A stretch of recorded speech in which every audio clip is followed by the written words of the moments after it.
అబ్బర బిడ్డ, ఆడోళ్ళంటే ఆడోళ్ళేపో. దేన్ని ఎట్లా వాడాలని వాళ్ళకంటే ఎక్కువ ఎవ్వరికి తెలిసి ఉండదు అంటారు. ఇక గిసొంటి ముచ్చట్లో కూడా గట్లనే చేసిరు కొందరు. ఇక కేంద్ర రాష్ట్ర ప్రభుత్వాలు పేద ప్రజల ప్రయోజనాలకు కొన్ని సంక్షేమ పథకాలు, ఉచిత పథకాలు అంటూ అందిస్తున్నారు కదా. అయితే ఈ పథకాలని కొంతమంది గల్లకు నచ్చినట్టు వాడుకుంటున్నారటుల్లా. తాజాగా కేంద్ర ప్రభుత్వం ప్రవేశపెట్టిన ప్రధానమంత్రి ఆవాస్ యోజన పథకాన్ని కొందరు పెళ్లైన యువతులు పక్కదారి పట్టించిరట.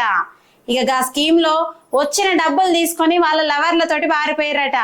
ఉత్తరప్రదేశ్ లో మహారాజ్ గంజ్ జిల్లాలో 9 గ్రామాలకు ఇండ్ల నిర్మాణం కోసం ఎంపికైనోళ్లకు 40,000 మొదటి విడతగా రిలీజ్ చేసి గల ఖాతాలలో జమ చేసిర్రు. ఇక కొత్తగా పెళ్లైన యువతులు ప్రేమ మత్తులో పైసలను తీసుకొని పరారయ్యారు. ఇక భార్యలను కోల్పోయిన భర్తలు అధికారులకు ఫిర్యాదు చేస్తే గల ఖాతాలను నిలిపివేయడంతో పాటు వాళ్ళ ఆచూకీ తెలిస్తే రికవరీ చేయాలని అధికారులు చెప్పుకొచ్చిరట. ఇక వీళ్ళ సంగతి మంచిగానే ఉంది గాని పోయిన పెళ్ళం వత్తదా అని మొత్తుకుంటారటగా భార్య బాధితులు. అయినా గా పోయినోళ్ళ గురించి మీకెందుకు రా అయ్యా అని తిట్టిపోస్తారటగా ఊరోళ్ళంతా.